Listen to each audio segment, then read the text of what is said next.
चलती है क्या 912 ओ जाने मन. चल येतीस का माझ्यासोबत भेळ खायला? भेळ चल काय?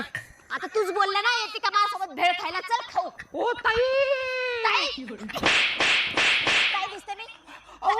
माफ करा मी सहज बोललो. मी गल्लीतला उगाच छोटा मोठा टपऱ्या हो पटले की मी पटले.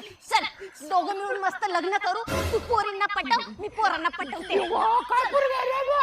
थांब मी पोलीस स्टेशनला फोन लावतो. थांब. काय बोलशील पोलिसांना? पोलिसाला म्हणतो मी ह्या पोरीला उगाच साथ सोडलो आणि माझ्या आईनं अंगलट पडलेल्या म्हणून सांगतो. घाबरतो का काय नाही? कर फोन कर तुझ्या दम असेल कर फोन. काय पोरगा रे बाबा? माफ करा हो ताई. काय दिसते नाही.